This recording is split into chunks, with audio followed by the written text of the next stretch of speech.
Why don't we, this might be a good time, I think, for you guys each. All my favorite videos are in the book. I've definitely named, I'll tell you, my favorite video of all time is DJ Jazzy Jeff and the Fresh Prince's Summertime, which I wrote like 5,000 words on. Why don't you guys each tell me, Scott, I don't know if you have your list handy. Scott submitted a list to the poll that started the book. And Scott can maybe talk about those. And Chris, I don't know if you got a list together or just want to mention some off the top of your head of your favorite videos ever. Go ahead, Scott. Start on well, I mean, and I didn't, I mean, as I've told you before, Phil, I just did not sort of put the care into this that you put into, right. I understand. Because it is a sort of fleeting attraction to me in many ways. But the videos I listed when I was asked the question were Being Boring by the Pet Shop Boys, Man on the Moon, REM, 2 Sonic Youth videos, Cool Thing and Superstar, Raspberry Beret, and Alphabet Street. I mean, by putting Alphabet Street's good, yeah. But by putting 2 from each of those artists, you could tell I was, just being a little lazy about it. This one is interesting, and I actually posted something on Facebook about this recently. Tell Him by the Exciters, a song from 1963, and that's the one where it's the girl group song. And they're basically at the zoo. And I actually got to that one through, there's a really good girl group documentary. I think it came out in the 90s.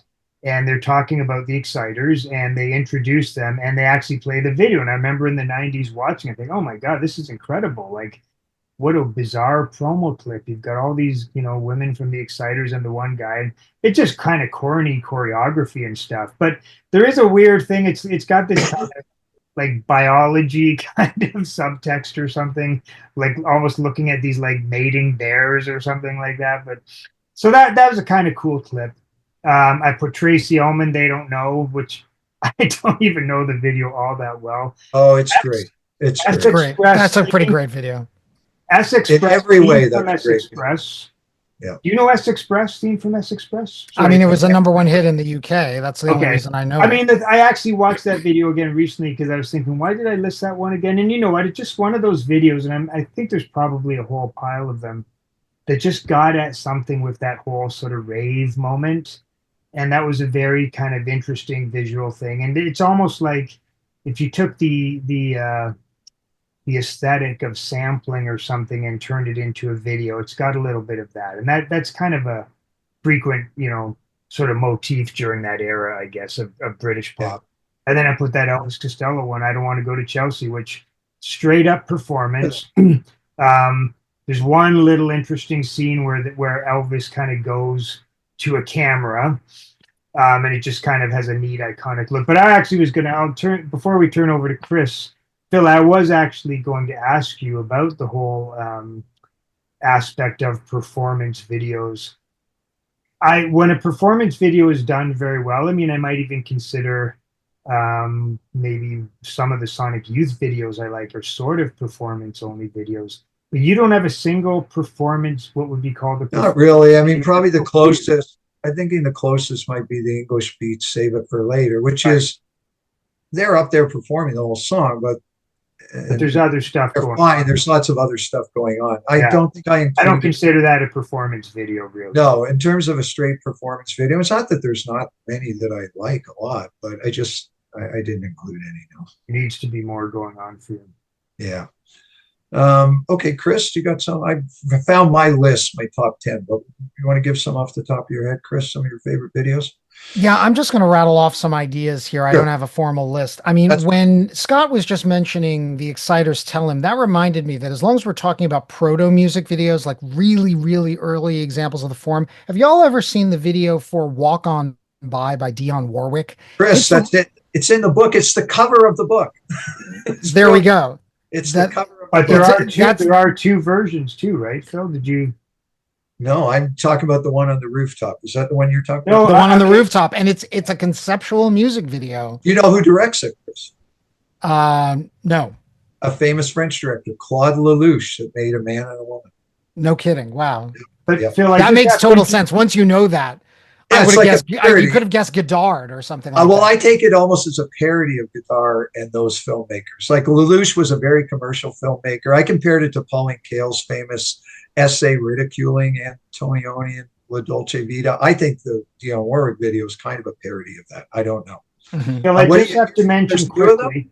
Okay, yeah. So I don't want to interject, but on the walk on by thing, when I posted that Tell Him video on my Facebook page, Yeah, Scott Bloomfield, I don't mind mentioning him by name, yeah. he came on and we just started talking about, like, what are they called? Scopatone or something? Sopatones, yeah. He mentioned that, oh, there's a great one for Dionne Warwick from that period, Walk on By. And the one he posted was not the one in your book. And it is a genuine other clip of Dionne Warwick. Okay, I got to look that And up. it's more of like her kind of lounging around. It looks like, Wow. yeah, it's really unusual. And I thought, wow, I don't know if Phil mentioned that in his book. And I didn't want to actually mention it to you because knowing you, I thought you would have been annoyed that you weren't able to mention it. But Another rewrite. she Another made two rewrite. clips for Walk on By. Like it's Yeah, I'll clearly look at that made one. at that time, and she's lip syncing it. So The one you're talking about, Chris. So yeah, I love it. It's great. It's beautiful. And then before we leave the 60s, I mean, the Beatles did several conceptual music videos, but I have to say the music video, if you can call it that, that I love of theirs is the one for Hey Jude that they did on David Frost's program. That's good. Where You all know, the people there, like it's a performance video, but there's attention to it and it's very moving. And, what's weird about it is that, and I've read up about this, I think McCartney is singing live and everybody else is play acting. Lennon, Ringo, they're all pretending to play their instruments, but Paul is actually singing, which is a little off-putting, but kind of moving at the same time. yeah. And when they bring in the crowd, it makes you appreciate the bigness of that record. And And it who are some of enhances the that people? record. Who are some of the people who were there? Like well-known, people. There's some I other wasn't people. aware there were well-known people. The one that's got Yeah. well-known people is All that's You all Need Is you need Love. is love, I think. All Right? You Need Is Well, Love that's has what I'm thinking of. Jagger. I'm thinking of all you Yeah. need is love. Yeah. Yeah, Chris, no. is the Hey Jude performance, is that from the same show where they did Revolution? I'm not sure. Possibly that would Okay. make sense. I mean, they're A and B side to each other. It's a 'Cause that double was A a sided good that was single. a good clip too. It wasn't as sort of epic as the Hey Jude clip, but it was also Yeah, a performance clip from that time. So yeah. Anyway, those are sort of some of the proto examples. I love early MTV. I love it when people were figuring out what the medium could do.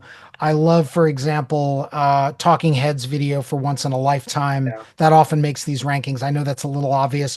Tony Basil choreographed it. Mickey, Those little movements that Byrne is doing. Oh, she she choreographed choreographed that? Once in a Lifetime. Okay, I didn't know Yes, she did. I love several Talking Heads videos. I also love Burning Down the House, which is a much stranger video, much more on brand for them and their sort of weirdness. Where do I begin with all my favorite 80s videos? I like some of the obvious candidates like Sledgehammer by Peter Gabriel, which I just think is so charming and amusing. I do love Aha's Take on Me. I do love The Police's Every Breath You Take. I think I even love The Boys of Summer by Don Henley. John Hanley. That's good. The wonderful cinematography. It's an underrated 80s video. Have you ever seen the video for We Don't Have to Take Our Clothes Off by Jermaine Stewart? I Sure, vaguely saw it at remember the it. Yeah, time. that's when we were at Sunrise, Scott. It was a huge hit in '86. Yeah. Yeah. The reason that video is a little underrated is it's one of the first videos directed by, I think, David Fincher, if I'm not mistaken. Wow. And he's playing with the proscenium, if you will, of the music video. So one of the things that was very formative for me in 1983, 84 is I was starting to watch Friday Night Videos, and I rented the Betamax tape of the Duran Duran video collection. I also scandalized my father by watching the uncensored version of the Girls on Film video, but never mind that. I won't go down that rabbit hole. But one of the things that was sort of new to me watching all those Duran Duran videos was how those Russell Mulcahy videos were all letterboxed.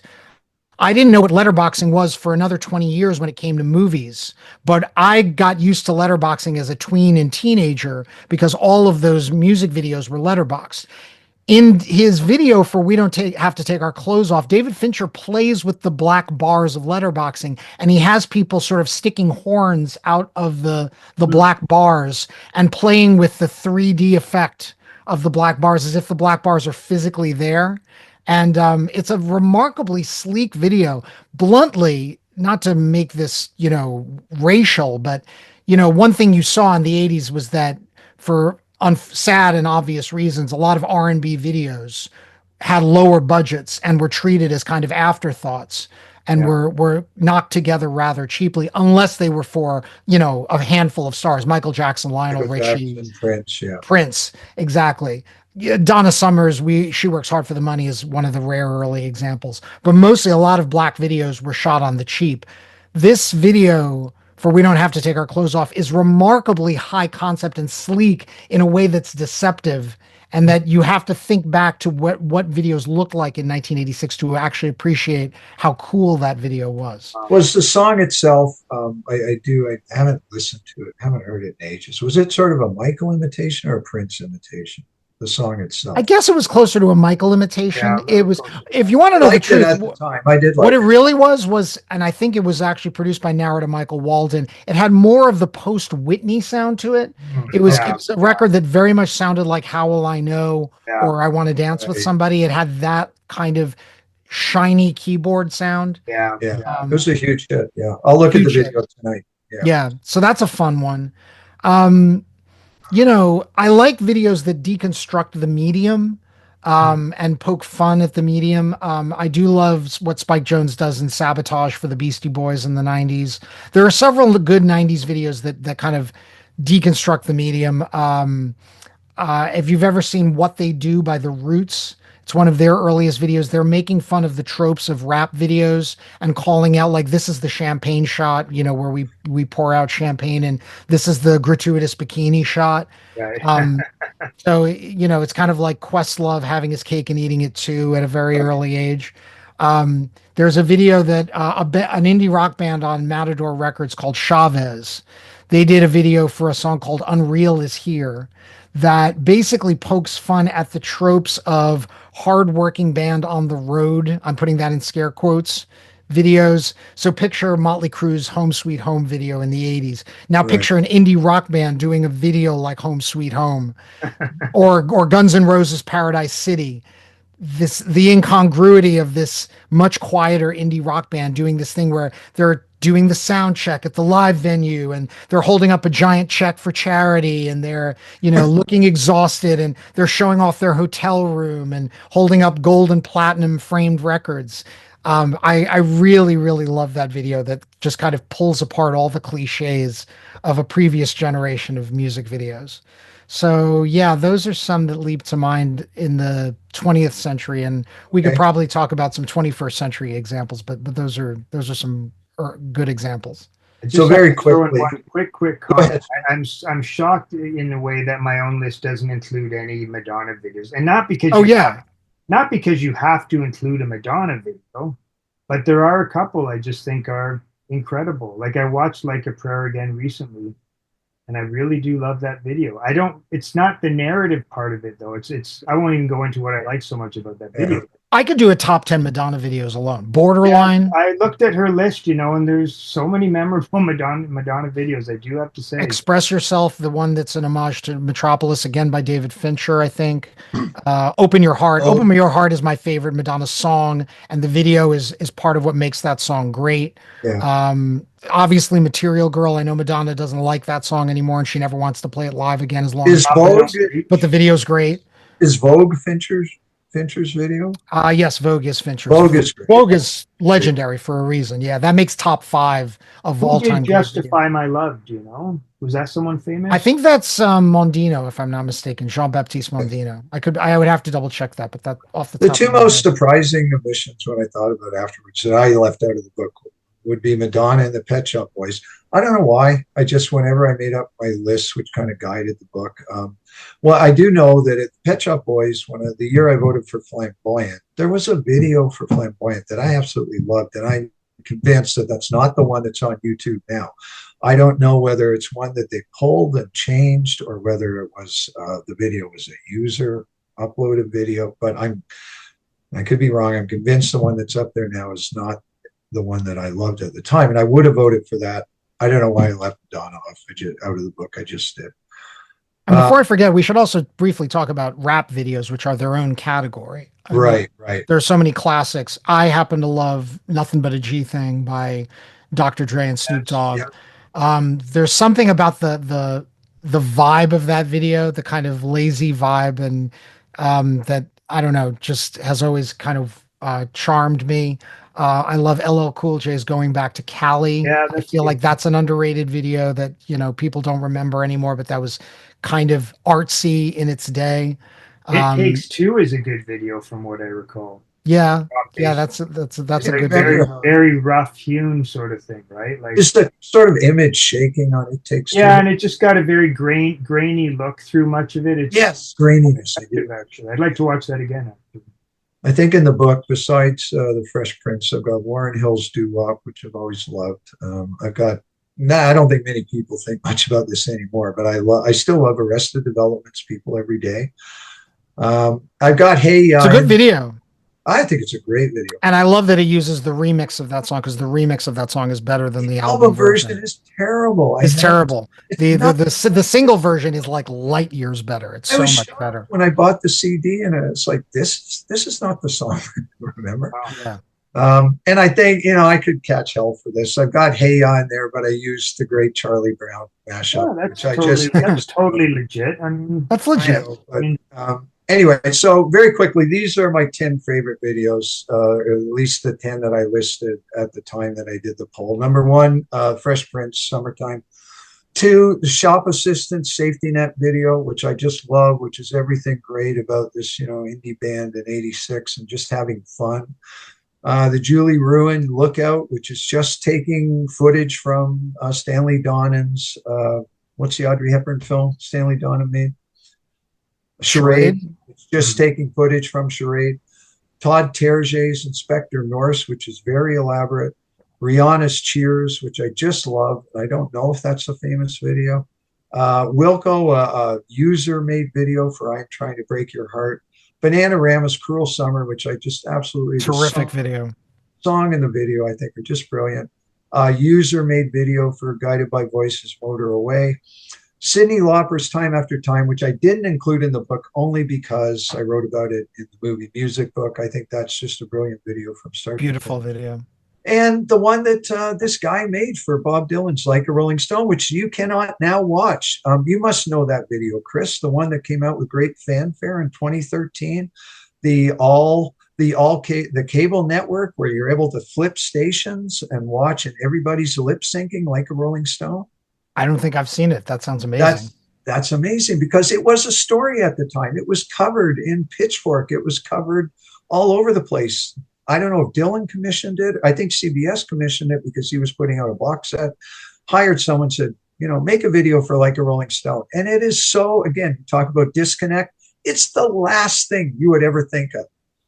They come up with a cable, a network, and you can flip around and there's 10 different shows. Mark Maron's on it. The Pawn Star guys. There's a celebrity housewives show going on, and everybody in the video is lip syncing Like a Rolling Stone.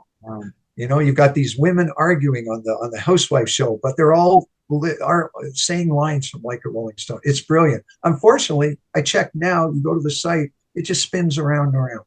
So I don't know whether Dylan had it removed. Damn shame. Drums, please.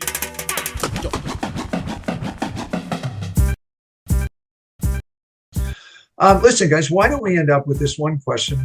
And I know we've gone long, but I do want to ask you, and it's the most obvious question in the world. Do videos still matter? Do they matter to, the audience? And I'm especially thinking maybe of younger viewers. Do they matter to the artists anymore? And if they don't, where on the timeline did they stop becoming important? Was that kind of at the same time that the record industry, the slump caused by Napster and downloading, which I guess happened in the late 90s? Or did videos hang around a little longer?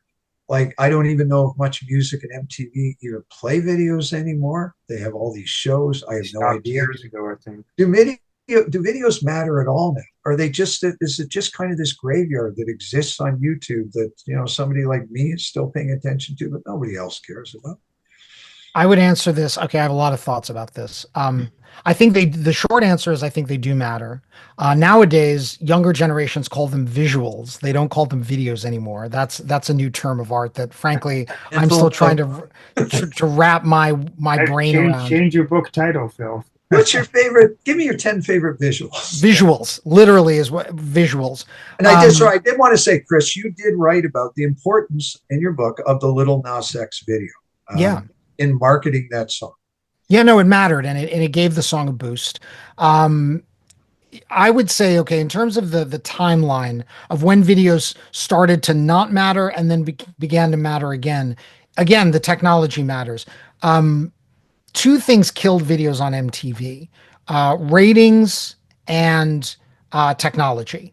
So ratings, because by the late 90s, MTV had kind of tasted the poison fruit of the Real World and other reality programming and realized they could get higher ratings from that Right. than they could from music videos. And so probably the last great moment for the music video on MTV was what I call the TRL years.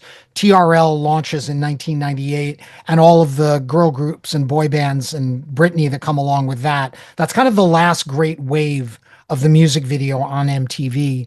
MTV continues to play music videos into the aughts, but they start playing them in the wee hours of the morning.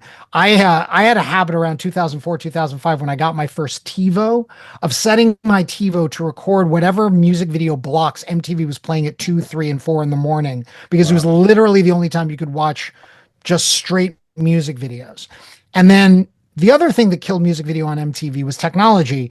Once YouTube came along, it sort of became absurd to picture that there would be a broadcast channel even on cable television that would just show videos all the time when you could dial up whatever video you wanted at the click of a mouse.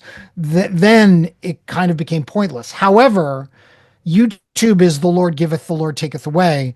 YouTube has kind of, to some extent, restored the music video's primacy.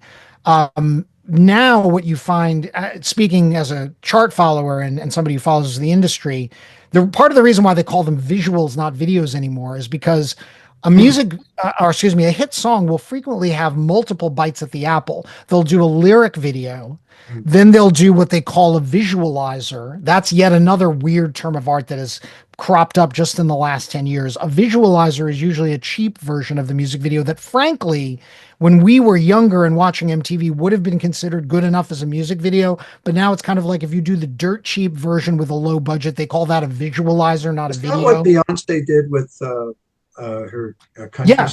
Basically, her last two albums, both Renaissance and Cowboy Carter, have only had visualizers. They're conceptual. B is wearing a high concept outfit and sometimes doing something tangentially related to the lyrics of the song, but they're not full-blown music videos. Whereas go back 10 years, think about what as long as we're talking about Beyonce, think about what she did in 2013 when she dropped her self-titled album and dropped it as both an album and a video album at the same time. And there were very high concept, glossy, expensive music videos for all 14 or 16 songs on that album. So videos matter, but they're sort of segregated and bifurcated in lots of different ways. But, when B released her last two albums, one of the running gags among the Beehive, and they were literally yelling it out at her concerts, is, where are the visuals? This is what, Zoomers refer to when they want music videos now. They don't call them videos, they call them visuals. Where are the visuals? And Beyonce finally yelled back at the crowd. It's in her movie, the movie that captures the Renaissance store. She says, you are the visuals. And that's her answer for that. But, B decides, I'll do a video for this, but I'll only do a visualizer for that. So if Wussy ever makes it up to Toronto, I'm planting myself in front of the stage and I'm just going to say, where are the visuals? Where are the visuals? See how far you get with that. Yeah. Till they kick me out. Yeah. And in the last 10 years, I do think videos still matter. You picture This Is America by Childish Gambino, where the video. I said that was the last one I remember causing a big fuss. But Drake has made some very high profile videos that he, committed some heavy budget to. When The Box by Roddy Ricch was a hit about 4 years ago, this is a song that became a hit because of TikTok. It broke as a TikTok meme all because of a little noise at the beginning of the record that everybody wanted to turn into TikTok videos. It went all the way to #1 on the Hot 100 because of the TikTok effect, which, by the way, TikTok doesn't count directly for the charts, but it has a knock-on effect on the stuff that does count for the charts. They went back and shot a glossy music video for that song after it had already gone to #1, and that's not that unusual. You will find songs that climb the charts all the way to #1, and they go, "Oh, I think we better actually do a music video for this," and they did a high concept Roddy Ricch music video for the box after it went to #1. So videos Very do still rarely. matter. I know very rarely when I go to check a song, there almost always is a video on available on YouTube. At some point, as you say, it might be towards the end of it, but they do make a video. Scott, you've got 3 kids, ages ranging from what to what now? 7 to 15. Yeah. Do they ever talk about, do they care at all? Is it just like, Well, I mean, the problem is they don't like. I mean, 7-year-olds a different ball of wax. right? But the other two, why does my camera keep going off? Hold a second. Your visual, Scott. My visual. You're losing your visual. Where's the visual? Where are the visuals? Where are Scott? the visuals, Scott? So I mean, the thing is, as I've mentioned, ad nauseum, my kids do everything they can to kind of keep their music away from me. Like, they listen to everything on AirPods, and Yeah. so you don't even hear what they listen to. But there was a period where Jackie, my wife, was playing a lot of sort of her favorite '90s videos on a regular sort of basis for the 2 boys. So she was playing them like Green Day videos and Blink 182 videos and so forth. And they really enjoyed them, and they got to know them. And Avery used to always refer to one of the Blink 182 videos as the funny song or whatever. So they got, but do they matter to them in terms, like Elliot does listen to music. He has Spotify playlists and stuff, but I honestly couldn't tell. I'm pretty sure videos per se don't mean much to them. But I also don't really know how this stuff plays out on TikTok, because Ava obviously does TikTok, and Elliot, I think, has waded into the TikTok world as well. So I know they're just like little clips, but maybe they get to some videos that way. But honestly, I don't think videos per se really mean anything to them. But I can't answer that with 100%. Just kind of to close it out, maybe the last question, the videos that are, all these videos that we've talked about, do you think they will always be on YouTube? I mean, will YouTube disappear? Are they going to stay around? I think they might, because music videos, when you look at the list of most watched videos in YouTube history, many of them are music videos, professional music videos, whether it's Despacito, the Luis Fonsi Daddy Yankee video, which is now, I think, the second most watched video of all time, not just music video period of all time, after Baby Shark. And I think we know why Baby Shark is #1. For a long time, Gangnam Style by Psy was the most watched video on all of YouTube. And there are numerous videos that have crossed the billion view mark.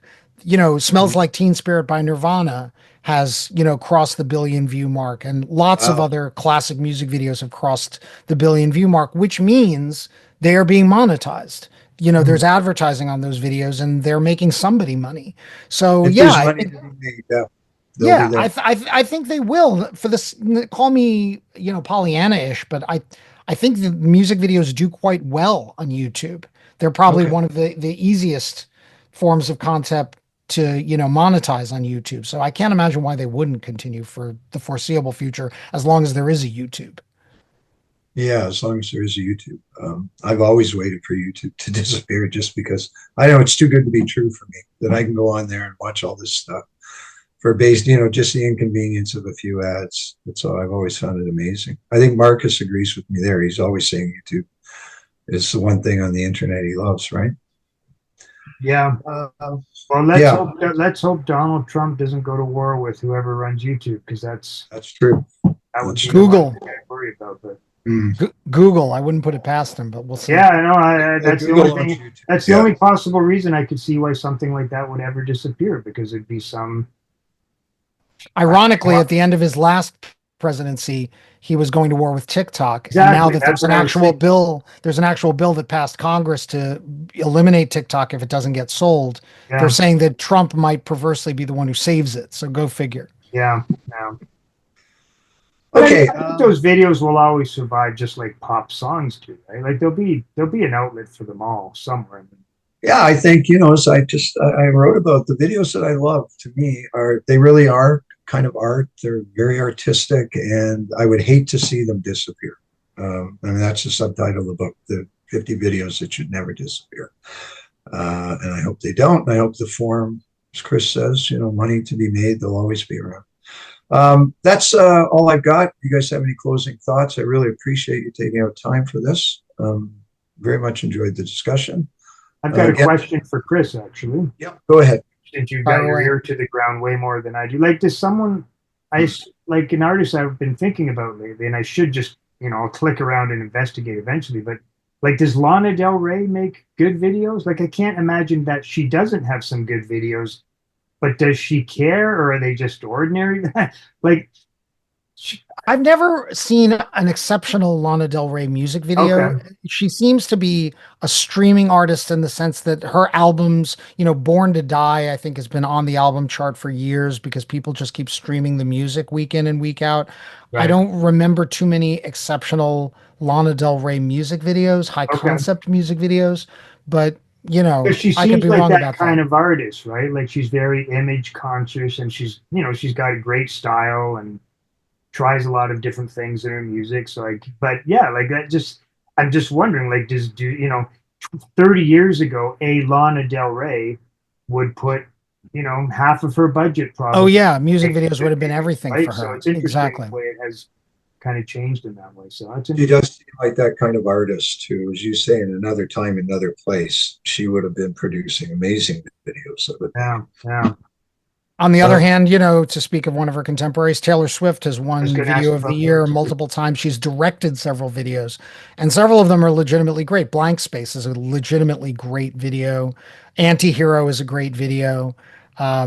Delicate is a great video. Like Is, Taylor has done several spectacular videos that, are is there a Taylor Swift video that and I'm not saying this asking this in a cynical way, I'm just genuinely curious. Is there a Taylor Swift video that you could legitimately say, like, sort of caught like people's attention who might otherwise that it actually had almost a transformative, like you mentioned the Childish Gambino video, and yeah, that was one that people who weren't even paying attention to that stuff, but were music fans, you heard about that for a time because it was, I mean, I would say the two videos for Taylor that were transformative in her career as videos was You Belong With Me way back in I remember that one actually. 2008, 9, because it had a plot and it really kind of crystallized that here was this so-called country artist who was kind of the biggest teen pop artist of her time. And Yeah. that kind of changed a lot of people's perceptions of her. And I would say the other one is Blank Space on her 1989 album. That would have been a hit no matter what.